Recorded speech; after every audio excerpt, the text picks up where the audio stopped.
Hello and welcome to the Care It Out Sleep Show, a podcast for tired parents who are searching for a bit more sleep the caring way. I'm your host, Kerry Secker, infant sleep consultant, founder of my unique sleep approach, Care It Out, and your caring sleep supporter. I really hope you'll join me on my mission to get Smalls a settled night's sleep without the tears, training or techniques. I love talking about sleep and I can't wait to share my sleep subjects with you. My approach to getting you more sleep is simple, straightforward, but above all, it's got to make sense and feel best for you. Ready to get more sleep? Then let's get started. Hello and welcome to the Care It Out Sleep Show. You are listening to your host, Kerry Secker, and I hope you're really well. In this podcast, I am going to be talking about one of my favourite sleep subjects, the bedtime routine. Now, I often refer to the bedtime routine as preparation for sleep separation. And this is because the bedtime routine, or going to sleep for your small, it's a period of separation from you, even if it's a really tiny amount of time that they're separated from you. And your bedtime routine, the role of the bedtime routine is to calm and cue them for sleep and prepare them for this separation, however small it is. And there is, like most things on my approach, there's no right or wrong when it comes to your bedtime routine. It's just finding out what works for you. But today I thought it'd be really useful to do a short little podcast and go through 6 of my sleep suggestions that can help your bedtime routine go that little bit smoother for you and your small. So the first thing I want to talk about is the length of the bedtime routine. Now, what we don't want is the bedtime routine to be too long, because if we do it leave too much time before they're due to go down to bed, they can get overexcited, overstimulated. If they're already, there's lots of overs here. If they're already tired, they're going to get overtired as well. And also, like most things with a small and sleep, it's also balanced, because if it's too short, it doesn't give them enough time or a chance to calm and cue for sleep, and it doesn't give them enough time to anchor and connect with you to help that separation go smoothly. So I always suggest around 30 to 40 minutes, give or take, is about the best time for your bedtime routine.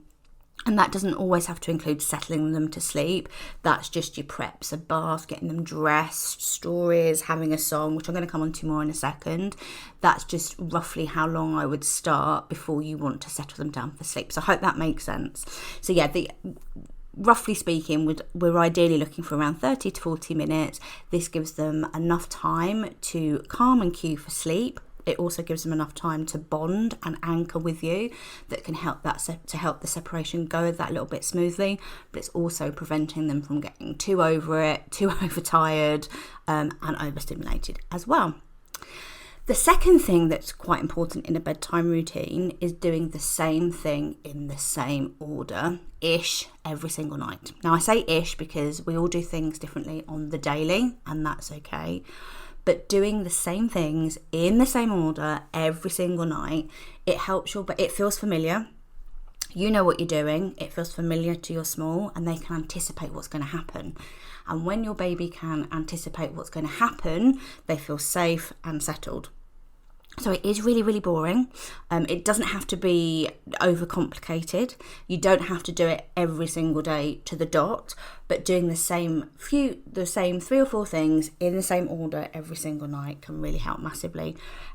And it can be something as simple as having a bath, going straight into their bedroom, reading the book, doing the nappy in the same order, where you put your sleep sack on if you're using one, when you put the white noise on. It seems such a tiny thing, but these tiny things can make a really big difference. The third thing I want to talk about is bath time. Now, you probably don't need me to explain what bath time looks in your household, especially if you've got more than one baby. Bath time, it's rarely a calm process, even with really young babies, and you know what, this is okay. Now, we don't need, I should have said this before we started, we don't need to bath our little ones every single day, because they don't need it. They don't get dirty. They don't get sweaty like we do. It's nice. A bath is a great way to let them know the bedtime is coming. getting nice and warm can help with the sleepy hormone melatonin, especially in younger babies, but we don't need to bath them every day. However, this is a very personal choice. Some choose to bath every day, some choose to every other day, some once or twice a week. Again, there's no right or wrong. You just end up doing what works for you and your baby. If you leave the bath out, I promise you this isn't the reason why they're unsettled at night time. I call this clutching at straws. But if they are having a bath, one of my biggest suggestions would be to keep it bright, let them splash around. The bath is a great bond booster. It gives you and your baby that one-on-one time, which can really help with that separation when it comes to the end of your bedtime routine. It's also a great way of shaking off that last bit of energy. I'm shaking now as I say that, shaking off that last bit of energy of the day before it comes to settling to sleep.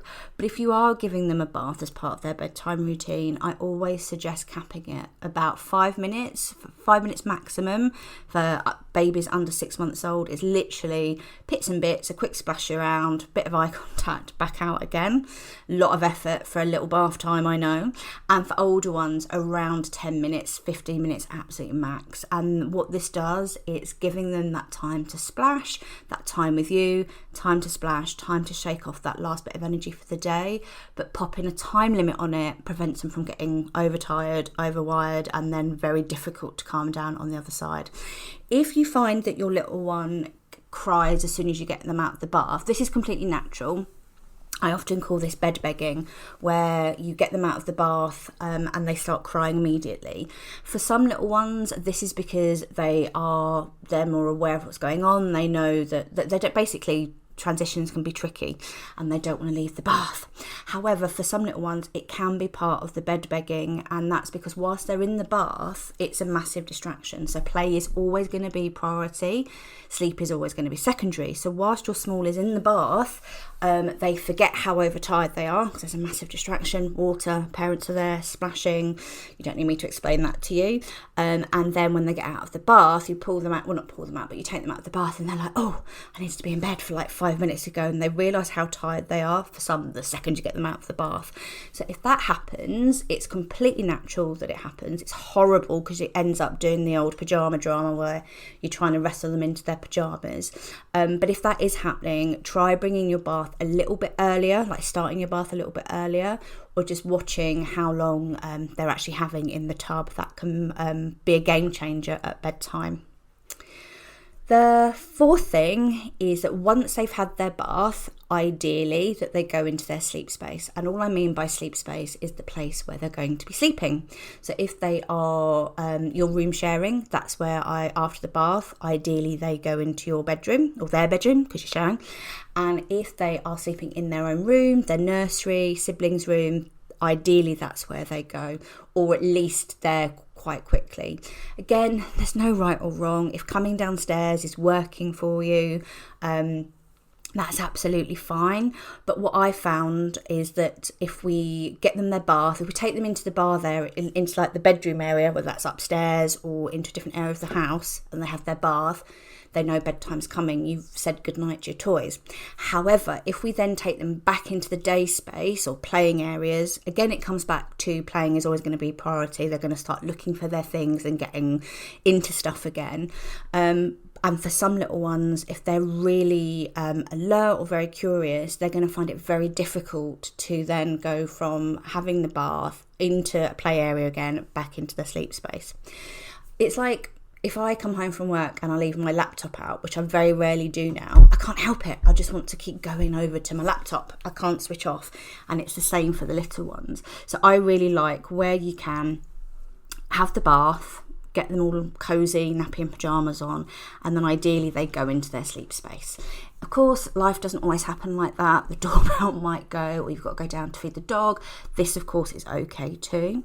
And the other thing that it does, taking them into their sleep space, is babies, we all do at night time, wake up numerous times to do what I call change checks at night time to make sure we're safe.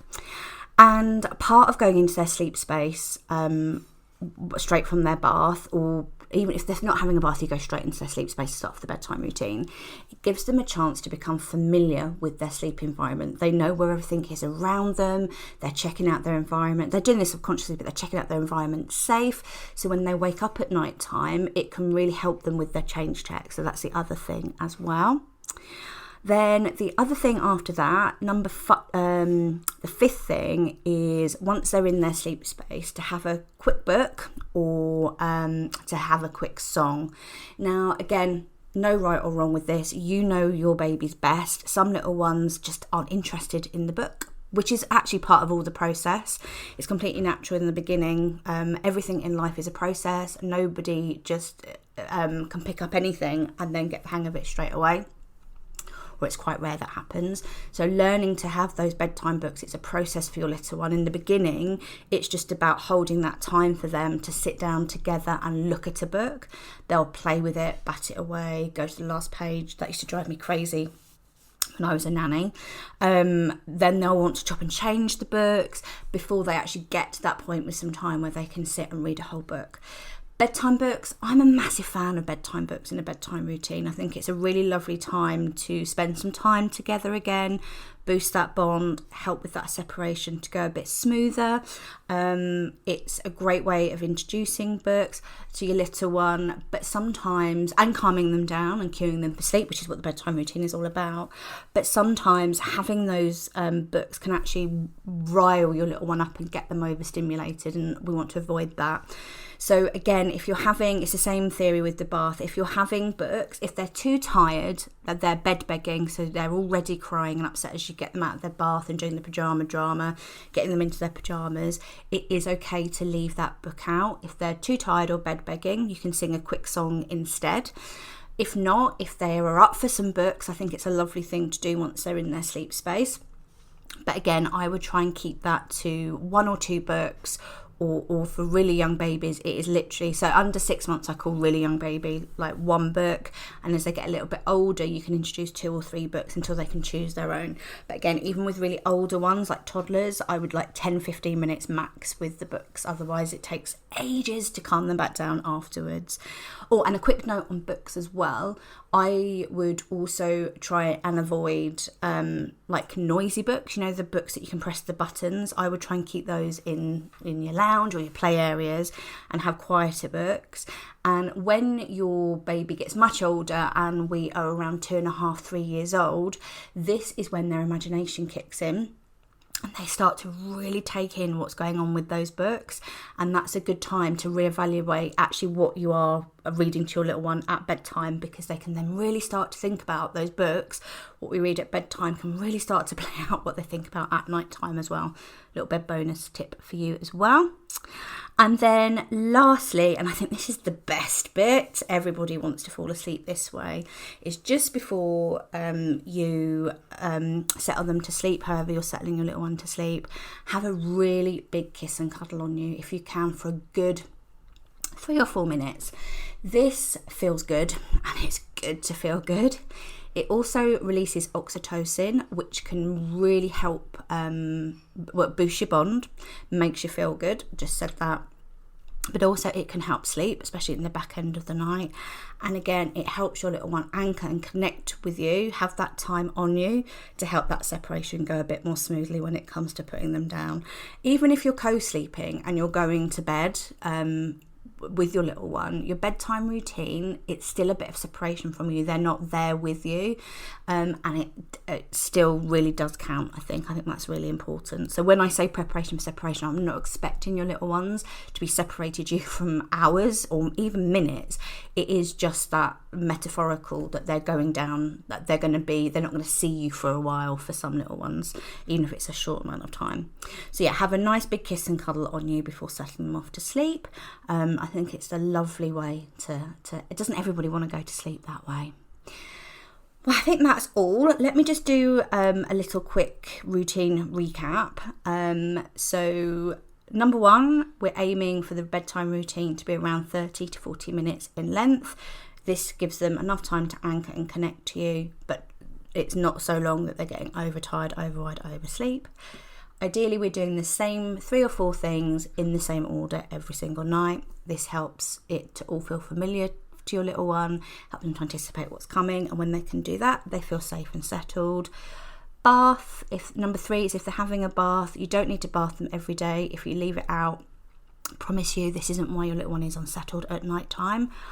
But if they're having a bath for under 6 months, I'd keep it really super short, like 5 minutes maximum. The older ones, I would increase it as they get older, but 10-15 minutes max, up to 2-3. Number 4, as soon as they've had their bath, ideally they go straight into the sleep space. So if they are sleeping in your bedroom, your room sharing, that's where I would have the bedtime routine take place. And if they're sleeping in their nursery, siblings' bedroom, their own bedroom, wherever they're sleeping, from the bath straight into there. This helps prevent them from getting overtired and overstimulated again, i.e. waking back up. And the other thing is that it can help them check their environment to help with their change checks at night time.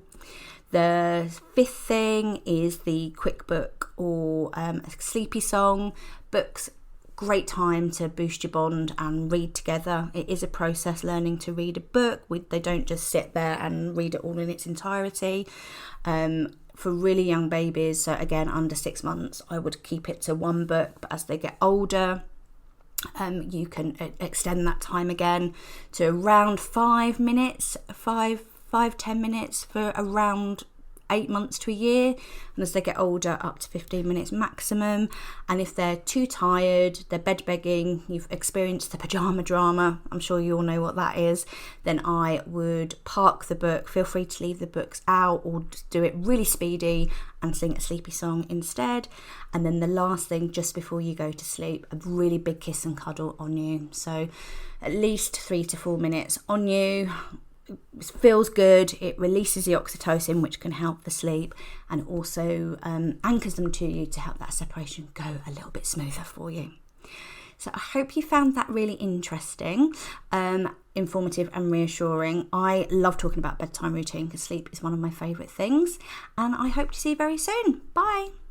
Thank you so much for listening to me, your host, Kerry Secker, on the Care It Out Sleep Show. I really hope you found the podcast reassuring, informative, and a little bit fun. If you did, please don't forget to subscribe to the show below, and I'd be so grateful if you could leave me some fabulous feedback. I always love hearing from you, and one lucky listener will win lifetime access to my Bedtime Basics e-course every single month.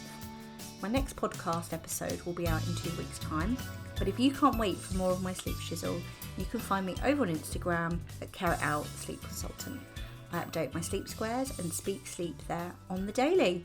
Big love and sleep solidarity to you all.